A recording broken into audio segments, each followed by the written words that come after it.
सबसे पहला सवाल मेरा आप लोगों से कि सर ये है क्या, है ना, क्या मतलब होता है कंडीशनल का। तो आप कुछ सोच रहे होगे सर कुछ कंडीशन से रिलेटेड है, यस और नो। तो अभी मैं ज़्यादा आपको डेफिनेशन में ना ले जाके, क्योंकि आपको पता है एकेडमिक चीज़ें हम नहीं पढ़ते हैं, मैं डायरेक्ट आपको फंक्शन पे उतारता हूँ, डायरेक्ट आपको इम्प्लीमेंटेशन पे उतारता हूँ। एक काम करते हैं, पहले 2-3 सेंटेंसेस की तरफ नज़र डालते हैं। आप पहले देखिए, उनको अच्छे से समझिए और मुझे बताइए कि उनके अंदर क्या मिस्टेक है। अगर समझ में आ रही है तो बहुत अच्छी बात है, अदरवाइज फिर इसको ज़ीरो लेवल से डील करते हैं। तो आपके सामने तीन सेंटेंसेस हैं। Were she I she would not have allowed you to go, but for his help he would be ruined, had he come here he would have found me. तो ये 3 सेंटेंसेस हैं। वीडियो को pause कीजिए और सोचिए कि इनके अंदर क्या एरर हो सकता है। अगर समझ में आ गया तो बहुत अच्छी बात है, अगर नहीं समझ में आया तो पहले मैं बता देता हूँ और फिर मैं इसको डिटेल में ज़ीरो लेवल से सिखाता हूँ। पहले सेंटेंस में मिस्टेक ये है कि यहाँ पे वुड नॉट हैव अलाउड नहीं आएगा, वुड अलाउ आएगा। वुड नॉट अलाउ आएगा, क्या आएगा, वुड नॉट अलाउ। पहले सेंटेंस में ये मिस्टेक है। लेकिन आप सोच रहे होंगे शायद वर्षी आय में कुछ गड़बड़ थी, यस और नो, ऐसा नहीं है। और but for his help he would be ruined में मिस्टेक ये है कि यहाँ पे he would have been ruined आएगा। अभी मैं बता दूंगा कैसे आएगा। और had he come here he would have found me में कोई गलती नहीं है, ये सेंटेंस में नो एरर है। तो गलतियां थी ये। अगर आपने सही बताई तो बहुत अच्छी बात है, और अगर नहीं बताई तो आइए इसे ज़ीरो लेवल से, बिल्कुल माइनस लेवल से इस चैप्टर की शुरुआत करते हैं, समझते हैं। इसी टाइप के क्वेश्चंस जो हैं आगे हमें देखने हैं, ठीक है। तो कंडीशनल्स बेसिकली है क्या, कंडीशनल्स में बेसिकली 2 पार्ट्स होते हैं। एक पार्ट में मेंशन होती है कंडीशन और दूसरे पार्ट में उसी कंडीशन का रिजल्ट। 2 पार्ट्स कह लीजिए, 2 क्लोज कह लीजिए। तो कंडीशनल एक तरीके का सेंटेंस होता है। क्या होता है, सेंटेंस, जिसके 2 पार्ट्स होते हैं। एक में मेंशन होती है कंडीशन, एक में मेंशन होती है कंडीशन और दूसरे में मेंशन होता है उसका रिजल्ट। एग्जाम्पल के तौर पे आपके सामने एक सेंटेंस लिखा हुआ है, if you come here I shell help you. Sentence एक है, इसके अंदर 2 क्लोज हैं, इफ़ यू कम हियर और आई शैल हेल्प यू, या कह लीजिए 2 पार्ट्स हैं। आप ध्यान से देखिए, अगर तुम यहाँ आते हो तो मैं तुम्हारी मदद करूंगा। तो पहले वाले पार्ट के अंदर क्या कंडीशन मेंशन है, हाँ जी सर। क्या दूसरे पार्ट के अंदर भी रिजल्ट मेंशन है उसका, अगर तुम आते हो तो मैं क्या करूंगा, मैं तुम्हारी मदद करूंगा। तो आप ध्यान से देखिए कि ये एक कंडीशनल सेंटेंस है, क्योंकि इसके दोनों जो पार्ट्स हैं उस डेफिनेशन को क्या कर रहा है, सेटिस्फाई कर रहा है, यस और नो। लेकिन इससे, इस बात को जान लेने से आपके क्वेश्चंस नहीं बनेंगे, क्वेश्चंस बनेंगे इनके पार्ट्स को जानने से। वैसे आपने सुने होंगे बहुत तरीके के सेंटेंसेस यूज होते हैं कंडीशनल्स में, कि अगर तुम यहाँ आ गए होते तो वैसा हो गया होता, है ना, मेरे को ये पता होता तो मैंने तुम्हें बता दिया होता, है ना, मैं आऊँगा तो वहाँ ये कर दूंगा। इस तरीके की जो बातें हम करते हैं ये सब के सब कंडीशनल्स ही हैं। तो मैं आपको बता दूं कि बेसिकली जो कंडीशनल्स हैं इसकी 3 कैटेगरीज हैं। फर्स्ट कंडीशनल, सेकंड कंडीशनल और थर्ड कंडीशनल। कुछ लोग जीरो से भी पढ़ाते हैं, जीरो कंडीशनल भी बताते हैं। देखो मैं आपको क्या समझाना चाह रहा हूँ, मैं आपको ये बताना चाह रहा हूँ कि आप कितना डिटेल में जाना चाहें उतना डिटेल में जा सकते हैं। मैं वही आपको बोल रहा हूँ, आपको बस कॉम्पिटिटिव एग्जामिनेशन के पॉइंट ऑफ व्यू से चलना है, चीज़ें समझनी है, ताकि आपके एग्जामिनेशन में आए हुए क्वेश्चन बन जाए, यस और नो। तो मैं फर्स्ट, सेकंड और थर्ड ही लेके चल रहा हूँ। First conditional, second conditional, third conditional, तीनों से एक एक सेंटेंस लिखा हुआ है। आप एक काम कीजिए, पहले इन्हीं सेंटेंसेस को देखिए और इनके मीनिंग गेस करने की कोशिश कीजिए, उसके बाद फिर इनको 1 बाय 1 डील करते हैं। अभी जो मैं आपको बता रहा हूँ, पहले मैं ऊपर ऊपर से बता रहा हूँ सारी चीज़ें, अभी 1 बाय 1 मैं इनको डिटेल में भी लेके जाऊँगा, क्लियर। अगर आप पहला सेंटेंस देखेंगे तो आपके पहले सेंटेंस का मीनिंग कुछ यूँ निकल के आ रहा होगा। आप मन में सोच रहे होंगे कि अगर मैं लॉटरी जीतूंगा तो मैं एक घर खरीदूंगा, या लॉटरी जीतता हूं तो एक घर खरीदूंगा, ऐसा कुछ मीनिंग आ रहा है। आप बोलेंगे यस सर। सेकंड सेंटेंस जब बच्चे पढ़ते हैं तो वोन देखते हैं, वोन का मतलब होता है वर्ब की सेकंड फॉर्म, और सोच जाते हैं कुछ पास्ट की बात हो रही है, कि अगर लॉटरी जीती होती तो घर खरीद लिया होता, ऐसा कुछ सोच जाते हैं, या जीतता तो खरीदता, ऐसा कुछ सोच लेते हैं। जबकि ये पास्ट की बात नहीं कर रहा है, ये भी फ्यूचर की बात कर रहा है। वो कैसे, अभी समझाता हूँ। और जब भी बच्चे इसको देखते हैं तो सोचते हैं कि पास्ट की बात हो रही है, हाँ यहाँ पास्ट की बात हो रही है, लेकिन सेकंड वाले को लेके कंफ्यूज हो जाते हैं। तो पहले तो मैंने आपकी थिंकिंग बताई कि स्टूडेंट्स लोग क्या सोचते हैं इन चीज़ों को, सेंटेंसेस को लेके। अब मैं अपना पॉइंट ऑफ व्यू आपको बताता हूँ। पहले सेंटेंस का मतलब ये है कि अगर मैं लॉटरी जीतूंगा या जीतता हूँ तो एक घर खरीदूंगा, ठीक है। दूसरे सेंटेंस का मतलब भी यही है कि अगर मैं लॉटरी जीतता हूँ तो मैं एक घर खरीदूंगा। अब आप सोच रहे होगे सर ये कैसे, पास्ट की बात हो रही है, आप यहाँ फ्यूचर का सेंस दे रहे हो, अभी बताता हूँ। और लास्ट सेंटेंस का मतलब है कि अगर मैंने लॉटरी जीती होती तो मैंने घर खरीदा होता। पहले बताओ, जो मैंने 3 मीनिंग बताए वो समझ में आए। पहले का मतलब कि अगर लॉटरी जीतता हूँ तो घर खरीदूंगा, दूसरे का मतलब भी वही है, अगर लॉटरी जीतता हूँ तो घर खरीदूंगा, आप सोच रहे हो कि डिफरेंस क्या है, अभी बताऊंगा। मीनिंग तो सेम लग रहा है, अभी बताता हूँ। और लास्ट वाले का मतलब है अगर मैंने लॉटरी जीती होती तो एक घर खरीदा होता। ये पास्ट की बात कर रहा है। अब मेरी बात बिल्कुल प्यार से समझेंगे, ध्यान से, ठीक है।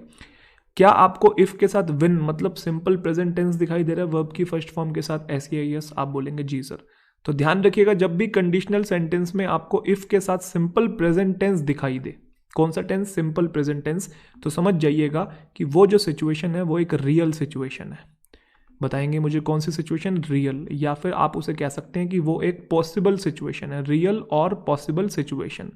अब आप पूछेंगे सर कब की रियल और पॉसिबल सिचुएशन है? तो कहना सर फ्यूचर की। किसकी? रियल और पॉसिबल सिचुएशन ऑफ फ्यूचर।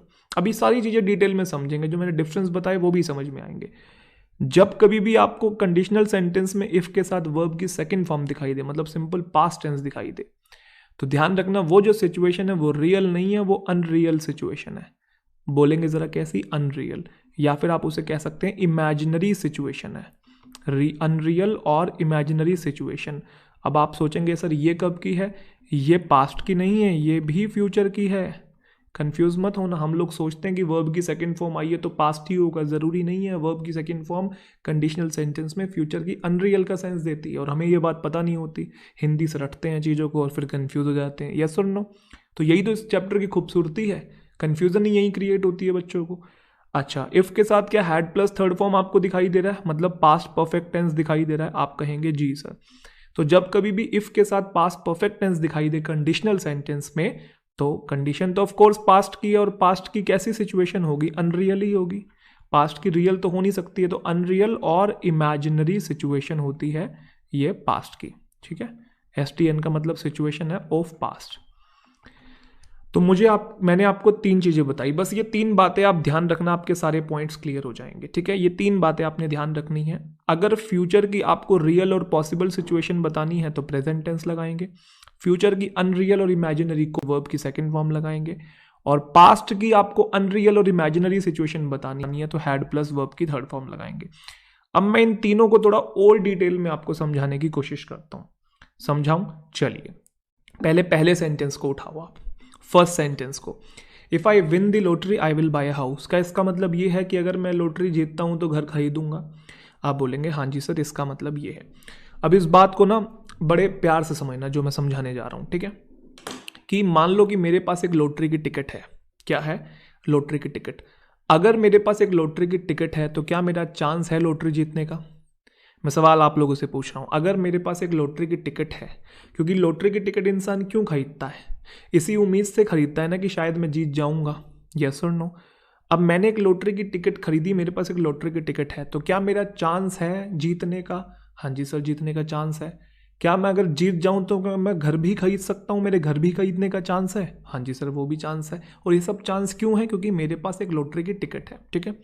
अब मुझे सामने वाले को ये पॉसिबिलिटी बतानी है कि हाँ भी अगर मैं जीतूंगा तो घर खरीदूंगा, और मैं जीत भी सकता हूं क्योंकि मेरे पास टिकट है। नहीं समझे मेरी बात? कोई एक्स पर्सन है, मुझे उसको ये पॉसिबिलिटी देनी है, मुझे ये बताना है अगर मैं जीतूंगा ना और मैं घर खरीदूंगा, और मैं जीत भी सकता हूं क्योंकि मेरे पास टिकट है। तो मुझे अब सामने वाले को ये पॉसिबिलिटी देनी है, ये पॉसिबल सिचुएशन बतानी है, फ्यूचर की पॉसिबल सिचुएशन। तो मैं इफ के साथ सिंपल प्रेजेंट टेंस लगा के बोलूंगा। ऐसे बोलूंगा, if I win the lottery I will buy a house.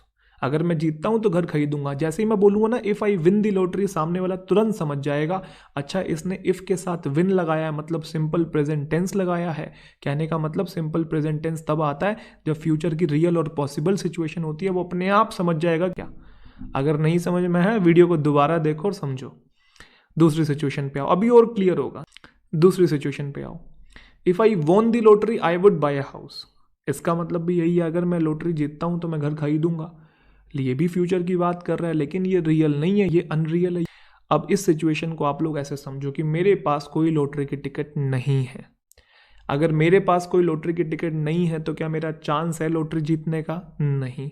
क्या मेरा घर खरीदने का चांस है? नहीं। और मैं क्या कर रहा हूँ, बस हवाई किले बना रहा हूँ। अगर कभी जीतूंगा ना लॉटरी तो घर खरीदूंगा, है ना। अगर कभी लॉटरी मैं जीतता हूँ या मैं कभी जीतूंगा ना तो मैं घर खरीदूंगा। अब नहीं है मेरे पास टिकट, मैं नहीं जीत सकता, मैं बस इमेजिन कर रहा हूँ। एक इमेजिनरी सिचुएशन है फ्यूचर की, हवा में तीर छोड़ रहा हूँ। तो मुझे सामने वाले को इस तरीके से बताना है, अगर कभी जीतूंगा ना यार घर खरीदूंगा। ये पॉसिबिलिटी देनी है कि मेरे पर टिकट नहीं है भाई, मैं नहीं जीत सकता अभी, मैं तो बस इमेजिन कर रहा हूँ। तो मैं इफ़ के साथ सेकंड फॉर्म लगा के बोलूँगा, if I won the lottery I would buy a house. वो तुरंत समझ जाएगा, अच्छा इसने वोन लगाया, वोन का मतलब सेकंड फॉर्म, मतलब ये फ्यूचर की अनरियल सिचुएशन की बात कर, इसके पास टिकट नहीं है। चलो नेक्स्ट पे आओ। अच्छा दोनों को और क्लियर कर दूं, चलो दोनों को और क्लियर कर देता हूं एक बार। अंग्रेजी में बताने के लिए आप टेंस चेंज करते हैं। क्या? टेंस चेंज करते हैं। पॉसिबिलिटी देनी है तो सिंपल प्रेजेंट टेंस, पॉसिबिलिटी नहीं देनी, इमेजिनरी बताना है फ्यूचर का, तो वर्ब की सेकंड फॉर्म मतलब सिंपल पास्ट टेंस। बताओ भाई समझ में आया क्या? मुझे उम्मीद है कि समझ में आ गया होगा। अभी तो एग्जामिनेशन ओरिएंटेड बातें आगे आएंगी, ये तो मैं आपको मीनिंग सिखा रहा हूँ, बच्चों को मीनिंग ही नहीं पता होते हैं, है ना। चलिए third conditional, had plus verb की थर्ड फॉर्म वाला कब की बात करता है? पास्ट की बात करता है। यस और नो, हाँ कि ना। अब इसका मतलब है अगर मैंने लॉटरी जीती होती ना तो घर खरीदा होता। पास्ट को इमेजिन कर रहा हूँ। अब इस सिचुएशन को आप ऐसे समझना, ये थर्ड सिचुएशन है। मेरे पास एक लॉटरी की टिकट है, ठीक है जी, तो क्या मेरा चांस है जीतने का जी? हाँ जी सर, 50 बार बोल चुके हो जी, चांस है बिल्कुल। मान लो रिजल्ट वाला दिन आ गया और मैं पहुंच गया वहाँ पे जहाँ से मैंने लॉटरी ली थी। सामने नंबर लगे हुए थे, मेरी लॉटरी के ऊपर भी नंबर थे, कुछ 10 नंबर वहाँ पे, 10 नंबर सामने। मैंने पहला नंबर मैच किया, मैच हो गया। दूसरा मैच किया, तीसरा, चौथा, पांचवा, छठा, सातवां, आठवां, नौवां, 9 नंबर मैच हो गए मेरी टिकट से और सामने जो नंबर आए हुए थे। लेकिन 10वां नंबर मैच नहीं हो पाया। एक भी नंबर मैच नहीं हो पाया तो मतलब मैं लॉटरी हार गया। अब मैं उदास हो गया। उदास हो गया क्योंकि मैं घर भी नहीं खरीद पाया, है ना। अब इस बात को 1 महीना हो गया है। कितना? 1 महीना। 1 महीने बाद मेरा दोस्त मेरे पास आता है, मुझे कहता है देख भाई मैंने ना लॉटरी जीती। मैंने कहा कितने की जीती? उसने कहा देख भाई मैंने 10 करोड़ की लॉटरी जीती। तो मैंने कहा अच्छा बहुत बड़ी बात है भाई, बढ़िया, अच्छा लगा मुझे सुन के। कहता भाई मैं इस पैसे का क्या करूं? क्या सवाल पूछा उसने? भाई मैं इस पैसे का क्या करूं? मैंने कहा अगर मैंने जीती होती ना तो मैंने एक घर खरीदा होता। उसने पूछा भाई मैं क्या करूं इस पैसे का? मैंने कहा अगर मैंने जीती होती ना तो मैंने एक घर खरीदा होता। सबसे पहला सवाल, क्या मैंने जीती क्या? आप बोलोगे नहीं। क्या मैंने खरीदा क्या? आप बोलोगे नहीं। मैं क्या कर रहा हूँ? मैं पास्ट को इमेजिन कर रहा हूँ। अगर जीती होती ना तो खरीद लिया होता। तो जब हम इधर देखो सामने, जब हम पास्ट को बेटा इमेजिन करते हैं तो इफ के साथ हैड प्लस वर्ब की थर्ड फॉर्म लगाते हैं। तो मुझे ये बात ऐसी बोलनी पड़ेगी, if I had won the lottery I would have bought a house. समझ में आया क्या? बहुत सारी किताबों में ना अलग अलग तरीके से भी समझाया गया, बच्चे इसलिए भी कंफ्यूज हो जाते हैं। तो मैंने आपको इस तरीके से समझा दिया कि आपका एग्जामिनेशन में आया हुआ एक भी क्वेश्चन गलत नहीं होगा। यस और नो? देखो भाई, फर्स्ट कंडीशनल, रियल और पॉसिबल सिचुएशन ऑफ फ्यूचर। अब इसके एक पार्ट में तो आपने सीख लिया कि वर्ब की फर्स्ट फॉर्म के साथ SEIS सिंपल प्रेजेंट टेंस। बगल वाला पार्ट, रिजल्ट वाला पार्ट भी तो देखना है। तो ध्यान रखना, अगर एक पार्ट में वर्ब की फर्स्ट फॉर्म के साथ SEIS है तो बगल वाले पार्ट में फिर विल शैल प्लस वर्ब की फर्स्ट फॉर्म आती है। क्या आती है? विल शैल प्लस वर्ब की फर्स्ट फॉर्म। और कोई भी सेंटेंस अगर इस स्ट्रक्चर से लिखा हुआ है तो तुरंत समझ जाना कि वो फ्यूचर की पॉसिबिलिटी दे रहा है, ऐसा सेंस आ रहा है। बहुत बार आपको सेंटेंसेस में या कैन भी लिखा मिलेगा, मे भी लिखा मिलेगा, उससे कुछ फर्क नहीं पड़ता है। जनरली यही वाला सेंटेंस जो है एग्जामिनेशन में आपको देखने को मिलेगा, ठीक है। एक तरफ वर्ब की फर्स्ट फॉर्म के साथ SEIS, दूसरी तरफ विल शैल प्लस वर्ब की फर्स्ट फॉर्म, ठीक है। वो मे लिख देने से, कैन लिख देने से बस उसका जो मूड है, जो उसकी टोन है, बस वो चेंज हो जा रही है, फर्क कुछ भी नहीं पड़ेगा, ठीक है। 99% of the time will shall ही मिलता है, ठीक है। चलिए, तो जैसे आपके सामने एक ये सेंटेंस था, एक ये सेंटेंस है। उसने कहा if I work hard I will get the promotion. मुझे ईमानदारी से आप ये देख के बताओ कि, वैसे आप यहाँ शेल भी लिख सकते हो, उससे भी कुछ फर्क नहीं पड़ेगा, आपको बता रखा है ना मैंने विल शेल वाला। ये क्वेश्चन नहीं बनते, ठीक है। इस तरीके से बनेगा कैसे मैं अभी समझाऊंगा आपको। आप ऐसे ही बोल सकते हो if I work hard I shall get the promotion, both are same, ठीक है। लेकिन अभी मैं आपको क्या बताना चाह रहा हूँ, मैं कहना चाह रहा हूँ कि ये वाला जो सेंटेंस है क्या इस स्ट्रक्चर से लिखा हुआ है? हाँ जी सर। अगर इस स्ट्रक्चर से लिखा हुआ तो क्या ये फ्यूचर की पॉसिबल सिचुएशन है? हाँ जी सर। तो वो बोल रहा है अगर मैं मेहनत करता हूँ तो मुझे प्रमोशन मिलेगा, तो क्या वो मेहनत करेगा? करेगा, हाँ जी करेगा, क्योंकि पॉसिबल सिचुएशन है, प्रेजेंट टेंस लिखा हुआ है ना, सेंस आ रहा है कि हाँ भाई करेगा। लेकिन अगर इसी बात को मैं ऐसे ले जाऊँ सेकंड कंडीशनल पे, सेकंड कंडीशनल में इफ़ के साथ सेकंड फॉर्म लगाते हैं तो बगल वाले पार्ट में वुड प्लस वर्ब का फर्स्ट फॉर्म लगाते हैं। जैसे वहाँ विल शेल था तो यहाँ वुड होता है, ध्यान रखिएगा। यहाँ कुड भी हो सकता है, माइट भी हो सकता है, वो उस पर डिपेंड करता है ना। जैसे वहाँ मे और कैन भी हो सकता था, तो यहाँ कुड और माइट भी हो सकता है डिपेंडिंग अपॉन दी सेंटेंस। लेकिन मैं फिर आपको वही बात बोल रहा हूँ, मोस्ट ऑफ द टाइम आपको यहाँ पे वुड और पीछे वाले में विल और शेल ही देखने को मिलेगा। ठीक है, आप कंफ्यूज मत होइए। अभी मैं बताऊंगा आपको क्वेश्चन कैसे बनेंगे, क्वेश्चन एंड में देखेंगे। अभी हम थोड़ा सा थ्योरेटिकल पोर्शन देख रहे हैं। If plus subject plus verb की सेकंड फॉर्म, तो बगल वाले पार्ट में वुड प्लस वर्ब की फर्स्ट फॉर्म। एग्जांपल के तौर पे वही सेंटेंस को इसमें हमने कन्वर्ट किया। If I worked hard I would get the promotion. अगर मैं मेहनत करूंगा तो मुझे प्रमोशन मिलेगा। बात अभी भी फ्यूचर की हो रही है, लेकिन इस बार बताओ क्या मैं मेहनत करूंगा? क्या करूंगा ना यार, तो मिल जाएगा। मुझे ही नहीं पता मैं कब करूंगा कब नहीं करूंगा, बस इमेजिन कर रहा हूँ फ्यूचर को। लेकिन इसमें मैं मेहनत करूंगा क्योंकि प्रेजेंट टेंस लगाया हुआ है मैंने, फ्यूचर की पॉसिबिलिटी दे रहा हूँ मैं। बात आ गई समझ में सबको अच्छे से? यहाँ तक तो होगी बेसिक बात। सर एरर कैसा आएगा? एरर आएगा बेटा बहुत आसान। वो कैसे? इस वाले स्ट्रक्चर में प्रेजेंट टेंस के साथ वो आपको वुड लिख के दे देगा, और उस वाले स्ट्रक्चर में आपको वर्ब की सेकंड फॉर्म के साथ विल लिख के दे देगा। वाइस वर्सा उल्टा पुल्टा करने की कोशिश करेगा। आपको बस किसी भी तरीके से स्ट्रक्चर को मेंटेन रखना है।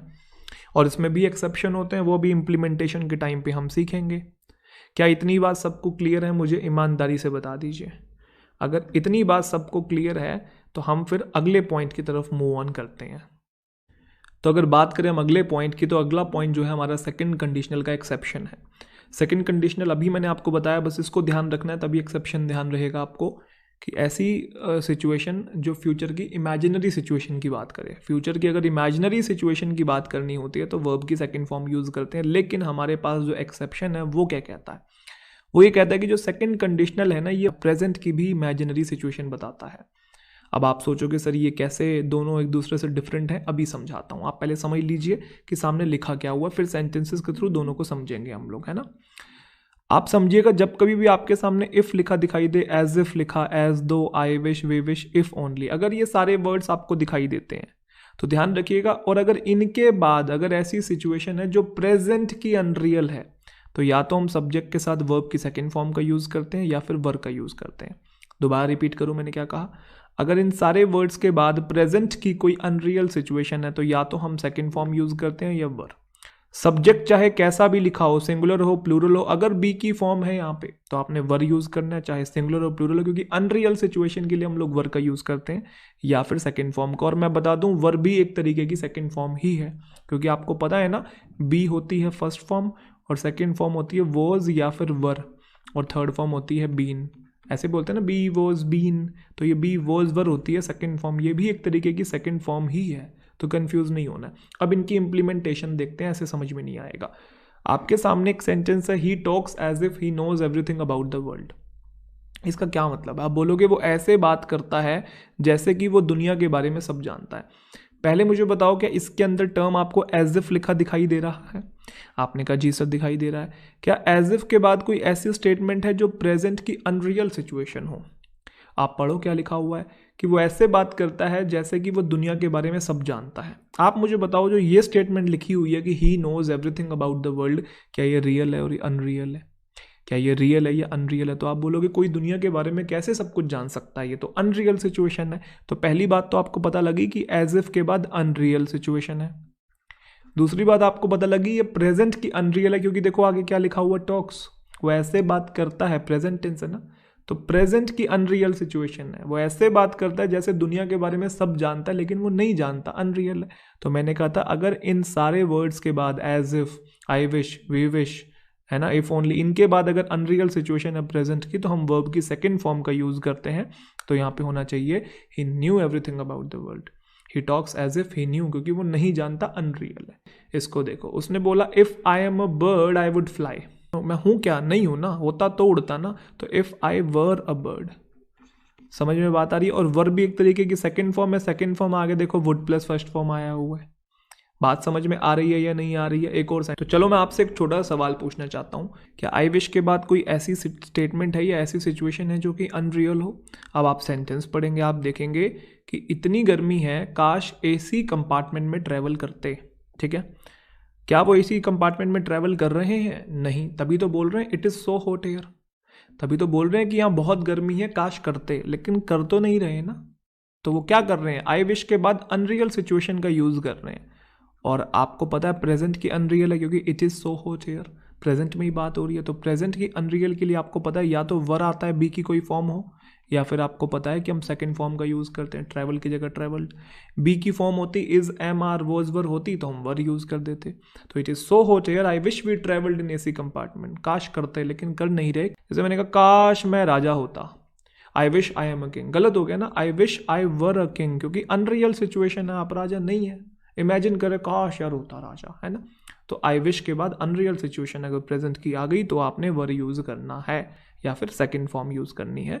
अब बात करते हैं थर्ड कंडीशनल की, जो कि सबसे ज़्यादा इंपॉर्टेंट है। ठीक है, क्या थर्ड कंडीशनल आपको याद है कि इफ़ के साथ हैड प्लस वर्ब की थर्ड फॉर्म होता था? हाँ जी, तो बगल वाले पार्ट में भी ध्यान रखिएगा, वुड हैव प्लस वर्ब का थर्ड फॉर्म होता है इसके अंदर, वुड हैव प्लस वर्ब की थर्ड फॉर्म। ये पूरा स्ट्रक्चर आपको कभी दिखाई दे तो आप समझ जाना कि पास्ट की इमेजिनरी सिचुएशन। अब आप वो वर्क वाला एग्जाम्पल जो मैंने फर्स्ट में भी दिखाया, मैंने सेकंड में भी दिखाया, आप थर्ड में देख लीजिए।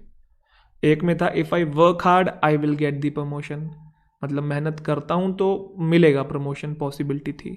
If I worked hard I would get the promotion, करूँगा ना यार तो मिल जाएगा, सेकंड कंडीशनल था। अब ये थर्ड है, if I had worked hard I would have got the promotion, अगर मेहनत की होती तो प्रमोशन हो गया होता, ना ही की ना ही हुआ, बस पास्ट को इमेजिन कर रहा हूँ। जब भी पास्ट को आप इमेजिन करते हैं बेटा, वही हैड प्लस थर्ड फॉर्म और वुड हैव प्लस वर्ब की थर्ड फॉर्म का यूज़ करते हैं। क्या मेरी बात आप लोगों को समझ में आ गई? ये सबसे इंपॉर्टेंट कंडीशनल था। ठीक है, थर्ड वाला, इससे बहुत ज़्यादा क्वेश्चन आते हैं, लेकिन इसका भी एक एक्सेप्शन है। इफ़ देखा, एज इफ देखा, एज दो देखा, I wish, we wish, if only देखा, इनके बाद अभी हम देख के आए थे कि वर्ब की सेकेंड फॉर्म भी यूज़ करते हैं हम और वर का भी यूज़ करते हैं, लेकिन वो तब यूज़ करते थे जब प्रेजेंट की कहानी होती थी। लेकिन आपको पता है इन सारे बाद आपका हैड प्लस वर्ब का थर्ड फॉर्म भी आता है जब इन सारे वर्ड्स के बाद पास्ट की बताते हैं। अब हो सकता है कि आप लोग हो जाएं कंफ्यूज, लेकिन 1% नहीं होना, मैं एग्जांपल दिखाऊंगा और मिसलेनियस भी करवाऊंगा। पहले मैंने आपको कहा था कि इन सारे शब्दों के बाद वर्ब की सेकंड फॉर्म और वर्ब भी आता है अगर प्रेजेंट की अनरियल सिचुएशन है। अब मैं कह रहा हूं कि पास्ट की अनरियल सिचुएशन है तो इनके बाद हैड प्लस वर्ब की थर्ड फॉर्म भी आती है। आप बोलोगे सर बात तो समझ में आ गई कि प्रेजेंट की अनरियल है तो वर्ब की सेकंड फॉर्म और वर्ब लगा देंगे, पास्ट की अनरियल है तो हैड प्लस वर्ब की थर्ड फॉर्म लगा देंगे, लेकिन हम पहचानेंगे कैसे कि प्रेजेंट की अनरियल सिचुएशन है इन सारे बाद या पास्ट की अनरियल सिचुएशन है? तो चलिए मैं आपको वही पहचानना सिखाता हूँ।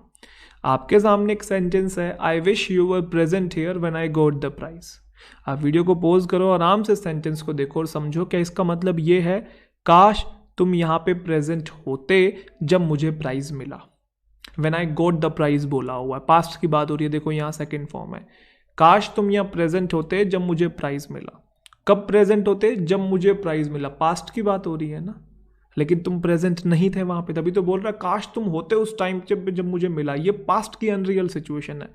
और आपको पता है आई विश के बाद अगर पास्ट की अनरियल सिचुएशन आ जाती है तो फिर आप वर यूज़ नहीं करते, वहाँ पे हैड प्लस वर्ब का थर्ड फॉर्म यूज़ होता है।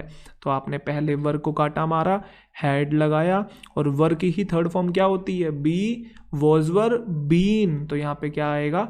I wish you had been present here when I got the prize, क्योंकि ये पास्ट की अनरियल सिचुएशन है। पॉसिबिलिटी थी लेकिन हुई नहीं। क्या मेरा पॉइंट समझ में आया? लेकिन अगर आप पीछे वाले सेंटेंसेस में देखेंगे आई विश वाले को, मैं आपको वही दिखाता हूँ। देखो ये रहा आई विश वाला, यहाँ पे मैंने सेकंड फॉर्म किया था आई विश के बाद, यहाँ मैंने हैड प्लस थर्ड फॉर्म नहीं किया। कारण क्योंकि यहाँ पे प्रेजेंट चल रहा है, ये प्रेजेंट की अनरियल है। तो आपने अगल बगल से हिंट को देख के पहचानना है कि सेंटेंस में प्रेजेंट की अनरियल है या पास्ट की अनरियल है। यहाँ पे देखो प्रेजेंट का हिंट था, और देखो इस सेंटेंस में देखो आगे वर्ब की सेकेंड फॉर्म है, पास्ट का हिंट है। समझ में आ रही है ना बात? बहुत आसान है, बस हिंट से पहचानना है। जैसे उसने बोला I wish I saw you when you had been living in England, काश मैंने तुम्हें देखा होता जब तुम इंग्लैंड में रह रहे थे। अब काश तुम्हें देखा होता, लेकिन कब? जब तुम इंग्लैंड में रह रहे थे तब। पास्ट की बात हो रही है, देखो ना, हैड बीन लिविंग, ये पास्ट का है। तो वही वाली मैं समझाना चाह रहा हूँ। इसके बाद अनरियल सिचुएशन तो है कि काश देखा होता, नहीं देखा तभी तो बोल रहा है काश देखा होता जब तुम वहाँ रह रहे थे। तो इनके बाद आपको पता है आई विश के बाद सेकंड फॉर्म भी आता है या वर्ब भी आता है, लेकिन हैड प्लस थर्ड फॉर्म भी आता है। वही सीखना है, आगे हिंट पकड़ लो। पास्ट की अनरियल है तो फिर आपको पता है आई के बाद यहाँ हैड आएगा और सो की थर्ड फॉर्म क्या बनेगी, सीन।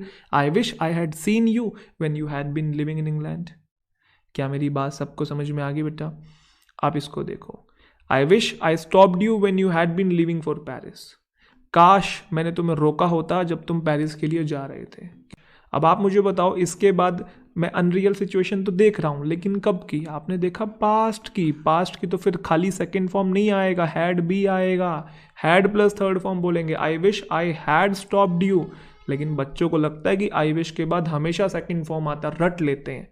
ऐसे मत रटो, जरूरी नहीं कि सेकंड फॉर्म आए, हैड प्लस थर्ड फॉर्म भी आता है, वो आगे हिंट से पहचानना होता है। समझ में आया? जैसे अब इस सेंटेंस को देखो, आपकी सारी कंफ्यूजन दूर हो जाएगी। आपने देखा बोस्ट का मतलब होता है बढ़ा चढ़ा के किसी बात को कहना, है ना? तो ही बोस्ट वो ऐसे फेंकता है जैसे कि सारी दुनिया उसी की हो। अब आप मुझे बताओ, क्या एज इफ उस लिस्ट में से एक वर्ड है? हाँ जी। क्या इसके बाद अनरियल सिचुएशन है? हाँ जी। लेकिन कब की? प्रेजेंट की। कहाँ से हिंट मिल रहा है? देखो पीछे से हिंट मिल रहा है, एस या ईएस वाला टेंस आया हुआ है, तो अनरियल तो है, लेकिन प्रेजेंट की। तो अब आपको पता है फिर आप क्या करेंगे, यहाँ पे बिलोंग्ड करेंगे। He boast as if the earth belonged to him. वो ऐसे बात करता है, ऐसे फेंकता है, ऐसे बोलता है जैसे सारी दुनिया इसी की हो, जबकि नहीं है। तो अनरियल तो है, लेकिन प्रेजेंट की, हिंट से पहचान लिया मैंने। यहीं पे अगर कुछ पास्ट का लिखा होता, मान लो कुछ पास्ट में गया होता, ये बोस्टेड होता, तो यहाँ हैड बिलोंग्ड कर देते। क्या मेरा पॉइंट समझ में आ रहा है? तो हिंट से पहचानना है, ऐसे अपनी मर्जी से कुछ भी नहीं लगा देना है। क्या सारी बातें आपको क्लियर हैं अभी? First conditional, second conditional, second का एक्सेप्शन, थर्ड कंडीशनल, थर्ड का एक्सेप्शन। तो एक बार फटाफट से वीडियो को पीछे जाके या जो आपने नोट्स बनाए एक बार नज़र डाल लीजिए, और फिर मैं मोस्ट इंपॉर्टेंट पॉइंट्स अभी कुछ बताने वाला हूँ, फिर मैं मिसलेनियस क्वेश्चंस आपसे पूछ रहा हूँ, ठीक है? चलिए, कुछ मोस्ट इंपॉर्टेंट पॉइंट्स ये हैं, बच्चे इसमें बड़ा कंफ्यूज होते हैं। क्या आपने अभी एक ऐसा स्ट्रक्चर देखा था कि if I were a bird I would fly, कि अगर मैं पक्षी होता तो मैं उड़ता? क्या मैं हूँ? नहीं। क्या मैं उड़ सकता हूँ? नहीं। अनरियल है तो आप वर लगाते हैं, ठीक है, लेकिन आपको पता है इस स्ट्रक्चर को हम ऐसे भी लिख सकते हैं, इन्वर्जन में भी लिख सकते हैं। इन्वर्जन का मतलब उल्टा भी करके लिख सकते हैं कि इफ़ को आप ड्रॉप कर दो, वर को यहाँ ले आओ, सब्जेक्ट को वहाँ ले आओ, और आगे का सेम टू सेम। तो एग्जामिनेशन में बहुत बार ये स्ट्रक्चर ना दे के ये वाला स्ट्रक्चर देता है और बच्चा पजल हो जाता है, ये कौन सी नई चिड़िया आ गई, ये तो हमारे मास्टर जी ने पकड़नी सिखाई ही नहीं, तो हम कैसे बनाएं इसे? तो कंफ्यूज हो जाता है ना? तो ध्यान रखना, ये और ये बेटा दोनों सेम है। जैसे नीचे बोला हुआ है if I were a bird I would fly, तो नीचे क्या बोला हुआ है? Were I a bird I would fly, एक ही चीज़ है, क्योंकि इफ़ को ड्रॉप कर दिया, वर को इधर ले आए, आई को उधर ले आए, बाकी सारा सेम। जैसे मैंने कहा if I were a millionaire I would fight elections, अगर मैं करोड़पति होता तो मैं इलेक्शंस को लड़ता। If I were a millionaire I would fight elections, लेकिन मैं नहीं हूँ और मैं नहीं लड़ सकता, अनरियल सिचुएशन है। तो मैंने बोला if I were a millionaire, if I were a millionaire, तो मैं इसको कैसे बोल सकता हूँ? Were I a millionaire I would fight elections. एक ही बात है, कंफ्यूज नहीं होना बिल्कुल भी 1%। अगला जो पॉइंट है ये दी मोस्ट इंपॉर्टेंट पॉइंट है, इससे बहुत ज्यादा क्वेश्चंस आपको देखने को मिलेंगे। है क्या ये? आपने ये स्ट्रक्चर देखा है, इफ के साथ सब्जेक्ट आए तो हैड प्लस थर्ड फॉर्म हो और बगल वाले पार्ट में would have plus third form होता है, ये थर्ड कंडीशनल होता है। जो कि इस थर्ड कंडीशनल का भी इन्वर्जन बनता है, आप इफ को मारो गोली, हैड को इधर ले जाओ, सब्जेक्ट को उधर ले जाओ, बाकी सारा सेम टू सेम, दोनों का मीनिंग सेम है। ऊपर वाले स्ट्रक्चर से ना लिख के कभी कभी नीचे वाले स्ट्रक्चर से लिख के देता है, बच्चा पजल हो जाता है। दोनों सेम है, कंफ्यूज नहीं होना है। जैसे अगर मुझे आंसर पता होता तो मैंने तुम्हें बता दिया होता, if I had known the answer I would have told you, लेकिन नहीं पता था, नहीं बताया, अनरियल है, पास्ट की। अब आप इसको ऐसे भी लिख सकते हो, इफ को मारी गोली, हैड को यहाँ लेके आए, आई को इधर लेके आए, बाकी सारा सेम, क्योंकि हैड के साथ थर्ड फॉर्म तो आता ही आता है ना। तो had I known the answer का मतलब, had I known the answer का मीनिंग वही है, if I had known the answer, एक ही बात है। जैसे पीछे लिखा हुआ था कि वर आई अ बर्ड, वही है if I were a bird, बस वो इन्वर्जन से लिखा है, हमें पता नहीं होते इन्वर्जन, और एग्जामिनेशन चेक कर लेता है। एक ये बहुत इंपॉर्टेंट पॉइंट है जिसको लेके बच्चे अक्सर कंफ्यूज रहते हैं। एक स्ट्रक्चर होता है बट फोर का, बच्चों को मीनिंग समझ में नहीं आता है। एक्चुअल में जो बट फोर है ना, इसका मतलब होता है विदाउट, ठीक है। और जो बट फोर है ना, ये थर्ड कंडीशनल का पार्ट होता है। कभी भी आपको बट फोर, मान लो कोई कंडीशनल सेंटेंस दिखाई दे आपको, एक पार्ट में आपको would have plus third form दिखाई दे रहा है और दूसरे पार्ट में बट फोर दिखाई दे रहा है, तो आप समझ जाना कि वहां पे बट फोर का मतलब है if it had not happened, अगर ऐसा नहीं हुआ होता, या इसके बिना ऐसा हो गया होता, ये इसके बिना ये हो गया होता, अगर ये चीज ना होती तो ये हो गई होती, अगर ये चीज ना होती तो ये हो गई होती। वो अब वही वाली बात है, बट फोर का जो मीनिंग है वो वही होता है if it had not happened, लेकिन वो लिखता नहीं है, खाली बट फोर लिखता है और बच्चा कंफ्यूज हो जाता है। तो जब आपको पता है कि बट फोर का मतलब वही हैड प्लस थर्ड फॉर्म ही होता है, यस और नो, तो फिर बगल वाले पार्ट में would have plus third form ही आना चाहिए ना। एग्जाम्पल के तौर पे, but for his help the patient would have died, और नीचे लिखा हुआ but for his help the patient would die. अब बट फॉर का मतलब है कि अगर मदद नहीं मिली होती तो ये हो गया होता, तो वो क्या बोलना चाह रहा है, अगर मदद नहीं मिली होती तो पेशेंट मर गया होता। पास्ट की अनरियल आपको पता है, और आप ये भी जानते हैं कि बट फॉर के अंदर हैड प्लस थर्ड फॉर्म होता है, और बगल वाले पार्ट में फिर आपको थर्ड कंडीशनल पूरी सेटिस्फाई करनी है। तो वुड डाई तो गलत हो गया ना, ये तो सेकंड कंडीशनल का रिजल्ट वाला पार्ट हो गया, हमें तो थर्ड की सेटिस्फाई करनी है, तो वुड हैव डाइड बनेगा। तो but for his help the patient would have died, क्या मतलब है, अगर उसकी मदद ना मिली होती, ऐसा ना हुआ होता, तो ये हो गया होता, पेशेंट मर गया होता। If someone tried to blackmail me I will tell the police, if someone tried to blackmail me I will tell the police. अब आप सोच रहे होगे सर एक तरफ लिखी हुई है सेकंड फॉर्म और दूसरी तरफ लिखा हुआ है विल प्लस फर्स्ट फॉर्म, तो बस आसान है, विल को काट के वुड कर देते हैं, ये सोच रहे होगे।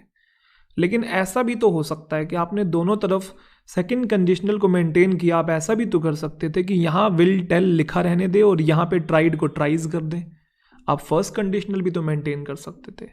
अब आप बोलोगे सर मुझे पढ़ के कैसे पता लगेगा सेंस कि भाई वो रियल सिचुएशन है या अनरियल सिचुएशन है फ्यूचर की, क्योंकि जो इंसान बोल रहा है वो तो उसी को पता होगा ना, उसका पर्सपेक्टिव, उसका नज़रिया, हमें थोड़ी पता लगेगा कि उसने क्या सोच के बोला।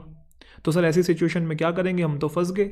यहाँ दोनों तरफ सेकंड कंडीशनल भी अप्लाई हो सकता है और फर्स्ट भी हो सकता है। हो सकता है कि सही में उसे कोई ब्लैकमेल करने की कोशिश कर रहा हो और वो पुलिस को बता दे, और हो सकता है वो ऐसे ही हवा में बोल रहा है अगर कोई करेगा ना मुझे तो मैं बता दूंगा, ऐसा भी तो हो सकता है। तो आप कैसे डिसाइड करेंगे कि कौन सा कंडीशनल आएगा। तो इस केस में आपने ध्यान रखना है, आपने सेंटेंस को यहाँ से पढ़ना शुरू करना है। आप सेंटेंस कहाँ से पढ़ते हैं, लेफ्ट से या राइट से? राइट से पढ़ते हैं, सॉरी कहाँ से पढ़ते हैं, लेफ्ट से पढ़ते हैं, उल्टा तो नहीं पढ़ते हैं ना, यहाँ से पढ़ना शुरू करते हैं। तो आप यहाँ से देखेंगे तो आगे लिखा हुआ if someone tried, second form लिखी हुई है, हाँ जी लिखी हुई है। तो क्या ऐसी सिचुएशन हो सकती है कि वो हवा में तीर छोड़ रहा हो? हाँ हो सकती है, क्या दिक्कत है भाई, आगे से पढ़ना मैं शुरू कर रहा हूँ। हो सकता है कि भाई सेकंड फॉर्म लिखी हुई है, वो इमेजिन कर रहा हो बस फ्यूचर में अगर कोई मुझे करेगा ना ब्लैकमेल तो मैं पुलिस को बता दूंगा। तो बस आप इसी को देख के आगे को चेंज कीजिए, पीछे को देख के आगे मत चेंज करिए। सेंटेंस में यहाँ देख के यहाँ चेंज नहीं करिए, यहाँ देख के यहाँ चेंज करिए जब आप कंफ्यूज हो कि कौन सी सिचुएशन आएगी, ध्यान रखिएगा, ठीक है।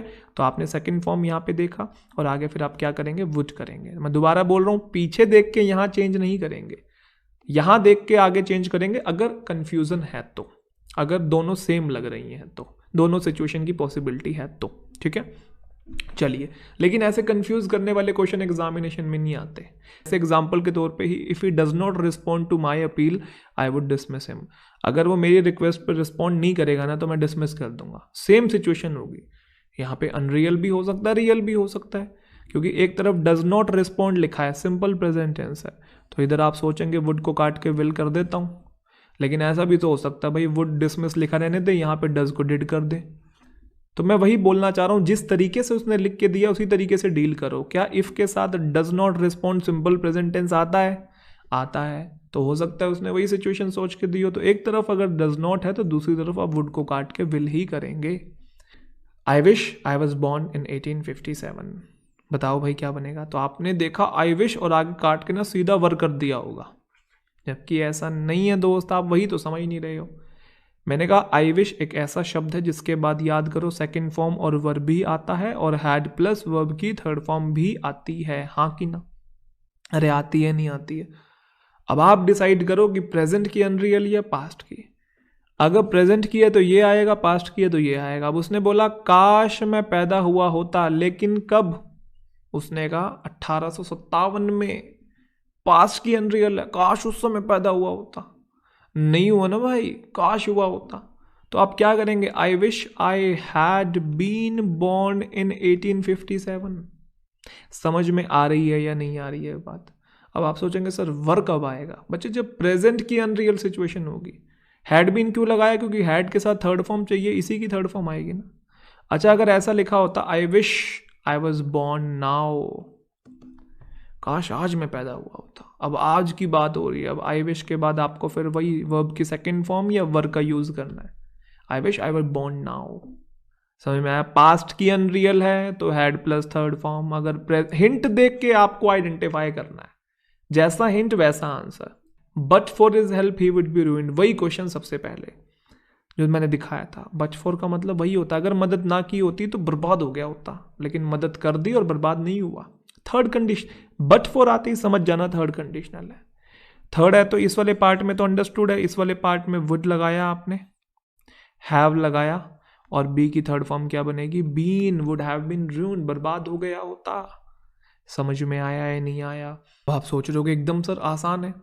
अरे had he accepted his fault का मतलब if he had accepted his fault ही है, उसी का दूसरा पार्ट लिखा हुआ कंफ्यूज करने के लिए इन्वर्जन से, याद आ रहा है ना? तो इसका मतलब if he had accepted his fault ही है, अगर फॉल्ट एक्सेप्ट की होती तो मैरिज बचा ली होती। तो इधर वाले पार्ट में वुड हैव थर्ड फॉर्म आना चाहिए था, जबकि वो नहीं है तो मिस्टेक है। तो if he had accepted his fault he would have saved his marriage. तो ना ही उसने एक्सेप्ट करी ना ही बचाई, बस वो इमेजिन कर रहा है पछताए होत क्या जब चिड़िया चुग गई खेत। अब ये वही क्वेश्चन आ गया, were she I she will not allow you to go anywhere. अब आप देखिए वर शी आए का मतलब वही है इफ शी वर आए, याद आ रहा है? इफ शी वर आए। अब आप सोच रहे हो कि इफ शी वर आए, हाँ मैंने कहा था ना कि इफ को ड्रॉप करो, इधर इसको इधर ले जाओ, उसको उधर ले जाओ, सेम ही बात मैंने बताई थी। और आप ये सोच रहे हो कि सर इफ शी वर मी नहीं होता क्या? नहीं भाई, इफ शी वर आए ही होता है। क्यों? क्योंकि ये बी की फॉर्म मेन वर्ब का काम कर रही है। याद करो बी की फॉर्म जब मेन वर्ब का काम करती है उसके बाद सब्जेक्टिव केस आता है, ऑब्जेक्टिव केस नहीं आता है, पढ़ाया हुआ मैंने आपको। तो इफ शी वर मी नहीं होता, इफ शी वर आए ही होता है। तो पहली बात, इफ शी वर आए था ये रियल था, लेकिन ऐसे ना लिख के मैंने कहा था इसको ऐसे भी लिख सकते हो वर शी आए, लेकिन बात तो एक ही है। बात एक है, बताओ वर वर्ब की कौन सी फॉर्म है?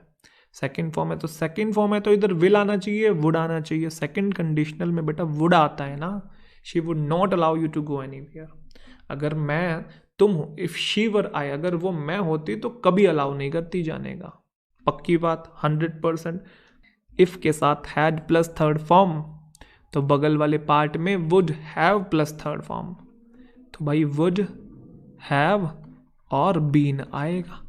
If the bus had not broken down, अगर नहीं खराब हुई होती तो हम अब तक घर पहुंच गए होते। We would have been at home now, अब तक पहुंच गए होते, लेकिन खराब हो गई थी और नहीं पहुंचे, हम वहीं अटके हुए हैं।